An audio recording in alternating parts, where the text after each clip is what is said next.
और आज ही मुझे यहाँ बाबागढ़ विधायकगढ़ पूर्व विधायकगढ़ सभी आदरणीय दीदी जी और सामने बैठे हुए सभी भाइयों और बहनों, यहाँ ऐसा लगता है कि कहीं स्वार्थ में हम लोग बैठे हैं। मैं आपसे 35 साल पहले माउंट आबू घूमने के लिए आया था, तो ऊपर जब हम लोग घूम रहे थे, मेरी उम्र मात्र 21 साल थी, तो जब वहाँ हमने ऊपर हॉल देखा, वहाँ व्यवस्थाएं देखी, तो मेरे मन में था कि मैं इसमें भी शामिल हूँ, देखूँ, लेकिन उस टाइम समय नहीं था, तो घूम घाम के निकल गए।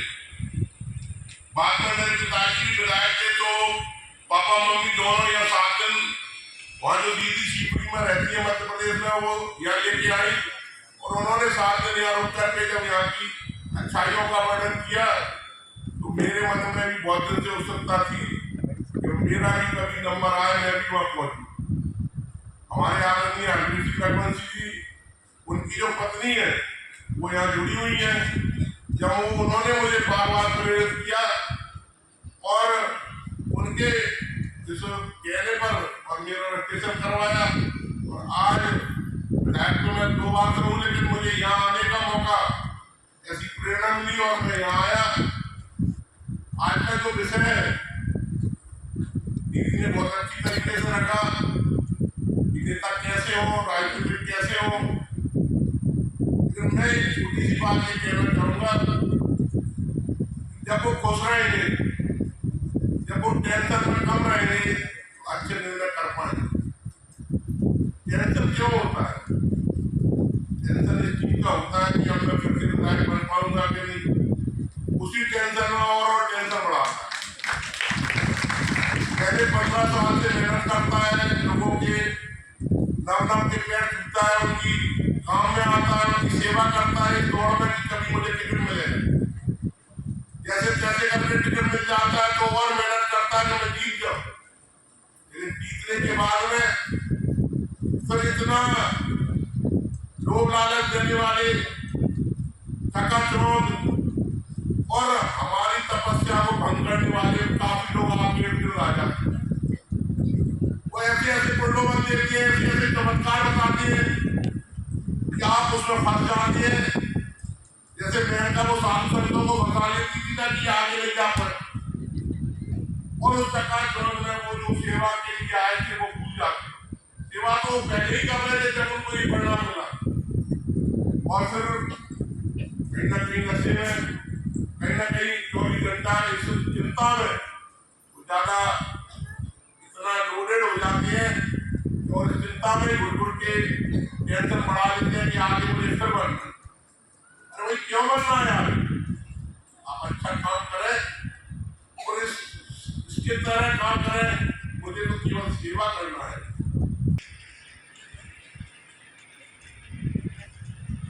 ओम शांति, ओम शांति। आज इस पवित्र धाम के अंदर राजनीतिक सम्मेलन में हमें सभी को आशीर्वाद देने के लिए पधारे आदरणीय वासुदेव देवनानी जी, अध्यक्ष राजस्थान विधानसभा, और मेरे मार्गदर्शक रहे आदरणीय अपने बीच में पधारे हुए महासमुंडा के भक्त और राजस्थान सरकार के राज्य मंत्री आदरणीय ओडाराम जी, आज की अध्यक्षता कर रहे राजयोगी पीके आशा जी, यहाँ अपने बीच में पधारे हुए आदरणीय माउंट आबू और पिंडवाड़ा के विधायक समाराम जी, अपने बीच में पधारे आदरणीय नारायण शर्मा साहब, आदरणीय भैरव सिंह जी प्रिया साहब, मुख्य वक्ता के रूप में इन्होंने खुद को काफ़ी बात बताई, ऐसे राजयोगी पीके उषा दीदी जी, अपने बीच में राजयोगी पीके दीदी जी, और अपने बीच में डॉक्टर जय महोदय आदरणीय महेंद्र राम सिंह जी यादव साहब, आदरणीय मंच और सभी दीदियों के चरणों में नमन। सबसे पहले मैं मेरे मार्गदर्शक भय और विधानसभा के अध्यक्ष आदरणीय वासुदेव जी ने अपना अमूल्य समय निकालकर हमें सभी को आशीर्वाद देने के लिए यहाँ पधारे, उसके लिए मैं भी आपका बहुत बहुत धन्यवाद आभार व्यक्त करता हूँ। साथ में यहाँ से पूरे देश से, भारत से, अलग अलग राज्यों से पधारे हुए सभी सम्मेलन में हमारे सभी जनप्रतिनिधि और सभी बाहर से पधारे हुए सभी का मैं मेरी तरफ से और हमारी लोकसभा की तरफ से आपका बहुत बहुत स्वागत, बहुत बहुत धन्यवाद करता हूँ। यहाँ से जो ब्रह्मा कुमारी, विश्व ब्रह्मा कुमारी, जहाँ भी हम भी कहीं पर दूर, बहुत दूर चले जाते हैं किसी भी देश में या विदेश में, और वहाँ जाकर किसी जिले का नाम बताया या राज्य में तो याद में आता सीधा कहते हैं वहाँ से आए, जहाँ विश्व ब्रह्मा कुमारी का जब नाम देते हैं तो किसी भी कोने में हो वो हमें सीधा यहाँ का एड्रेस उनको मिल जाता है। ऐसी संस्था के अंदर आपको इस पवित्र धाम में मेरा आपसे अनुरोध है कि जिस तरह से मेरे से पूर्व वक्ताओं में काफ़ी बात बता दी, मेरे साथ बताने की जरूरत नहीं है। मैं तो आपसे यही निवेदन कर रहा हूँ कि इस पवित्र धाम में आप जागृत रहें और आपने जो ज्ञान प्राप्त किया है उस ज्ञान को अपने एरिया में जाकर के अन्य जो भाई बहन है उनका आपको प्रसार करना है। तभी जाकर के इस संस्था द्वारा आप सभी को अपने यहाँ बुला करके जो श्याम जी का सम्मेलन किया, तब उसका असली उद्देश्य प्राप्त होगा कि आप यहाँ पधारे, आपके अलावा जहाँ जहाँ अपने एरिया में जाकर के इस संस्था के बारे में और जो आपको ज्ञान प्राप्त हुआ है उनका आपको प्रसार करना है। ये मेरा आपसे जैसे निवेदन है। वैसे मेरे साथ भी जैसे भाई नाम दत्त शर्मा जी ने बताया था, ऐसा घाट मेरे साथ भी एक हुआ था। वैसे मैं एक साधारण किसान था और किसान खेती के अलावा हमारे कुछ नहीं तक खेती की थी, और माननीय हमारे मंत्री महोदय बीच में विराजे हुए हैं, उन्होंने मेरे को लाल MP का टिकट दिला दिया और MP का टिकट दिलाया तब थोड़ा कि भाई कैसे लड़ेंगे, क्या लड़ेंगे, ऐसे विचार था। और फिर वो करते करते मेरे सामने 3 बार मुख्यमंत्री रहे हुए उनके बेटे को मेरे सामने उतारा। एक तरफ मैं था और एक तरफ वही आप कह रहे हो कि सैकड़ों की गाड़ियाँ चलती थी, मेरी मात्र 2 गाड़ियाँ। मगर मैं इस संस्था से कई सालों से जुड़ा हुआ था। मैं यहाँ पे आया और दीदी जो मिल करके वहाँ बैठा करके मुझे 1 घंटा बैठा करके मेरे को आशीर्वाद दिया, स्वागत किया, स्वागत देकर आशीर्वाद देकर भेजा। उसी आशीर्वाद की वजह से अरे वो कितने भी बड़े थे मगर उसके 2 लाखों से ऊपर से उसको हार करके वापस जाना पड़ा। ये कहीं आशीर्वाद था।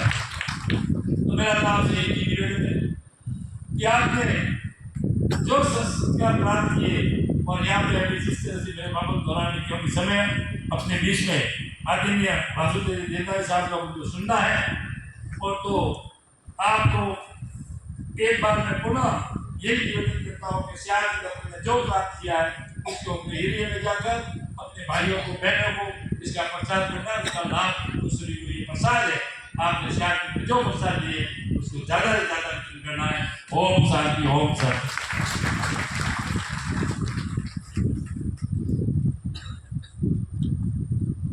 और अभी मेरा निवेदन राजू पाठम जी जो पूर्व जिला अध्यक्ष हैं मध्य प्रदेश से, पूर्व राज्य मंत्री दर्जा भी आपको प्राप्त है। आप 2 मिनट में अपने शुभ विचार हमारे साथ रखें। शांति। आज हमारे इस पवित्र सभागार में राजनेता, सेवा, शासक, आत्मावलोकन और श्रेष्ठ नेतृत्व समापन सत्र का यह विषय है। इस अवसर पर मंच पर विराजित परम आदरणीय वासुदेव देवनानी जी, अध्यक्ष राजस्थान विधानसभा, साथ में विराजित हम सबकी आशा की केंद्र, श्रद्धा की केंद्र राजयोगिनी आदरणीय BK आशा जी दीदी, साथ में विराजमान राजस्थान सरकार के मंत्रीगण, विधायकगण, मध्य प्रदेश से पधारे विधायकगण, सभी हमारी परम आदरणीय दीदी सभी को सादर नमस्कार, प्रणाम और यथा योग्य चरण वंदन करता हूँ। बाबा जी के बारे में राजयोगिनी देवदादी प्रकाश मिली और हमारी श्रद्धा के केंद्र जगदम्बा सरस्वती जी, परम पिता परमात्मा जी से जुड़ने का, बातचीत का और कई बार मेडिटेशन का 30-35 वर्ष से सौभाग्य लगभग प्राप्त होता रहा है। हर वर्ष की भांति इस वर्ष भी हमारी दीदी हमको रक्षाबंधन पर आती है, राखी बांधती है। इस बार जब उन्होंने राखी बांधी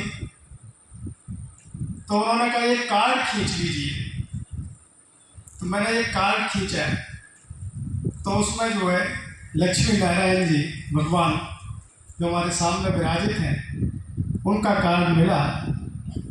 तो दीदी बोली कि आप भाग्यवान हो। निश्चित रूप से मैं क्षण अभी याद कर रहा हूँ और भावुक भी हूँ कि मुझे ये अवसर मिल गया आप सबके दर्शन करने का, और इस हमारे स्वर्ग के समान तो सारी दुनिया को आलोकित कर रहा है। यहाँ का जो प्रकाश स्तंभ है वो सारी दुनिया को आलोकित कर रहा है, न केवल इस धरा को बल्कि ब्रह्मांड को भी आलोकित कर रहा है। मुझे अपनी बात 2 मिनट में रखनी है, इसलिए मैं सभी साधकगण को भी और यहाँ पधारी सभी माता बहन और दीदी को भी प्रणाम करता हूँ। मैं इतना कहूँगा कि राजनीति में स्वच्छता तो जरूरी है, लेकिन जिस धरा पर हमारे प्रजापिता ब्रह्म कुमारी जी आश्रम जैसे संस्थानों का न होना और वहाँ उनका प्रकाश आलोकित न होना, वहाँ आज यूक्रेन जैसी आग लग रही है, वहाँ आज रसिया जैसी आग लग रही है। आज हमने म्यांमार को जलते हुए देखा, हमने बांग्लादेश को भी जलते हुए देखा, हमने श्रीलंका को भी जलते हुए देखा। अभी अभी हमने युवा साथियों के हाथों से अपना शासक का भाव नेता में ज्यादा था, सेवा का भाव कम था, और इसी का दुष्परिणाम है। आदरणीय दीदी, मैं बहुत ही साथ कोई मार्गदर्शकों का वहाँ अभाव रहा, इसलिए वहाँ आज आगजनी घटना है। युवा आगे आके अपने ही देश को जला रहे हैं। हमारे पाकिस्तान से लगे बॉर्डर पे आज हम बैठे हुए हैं। आज के इस समापन सत्र के मुख्य अतिथि श्री वासुदेव देवनानी जी, जो अध्यक्ष है राजस्थान विधानसभा के, पिछली भाजपा सरकारों में तकनीकी शिक्षा राज्य मंत्री तथा प्राथमिक और माध्यमिक शिक्षा राज्य मंत्री भी रह चुके हैं। मेरा आपसे निवेदन रहेगा कि आप अपने विचार, अपना उद्बोधन हमारे सामने रखेंगे। श्री वासुदेव देवनानी जी।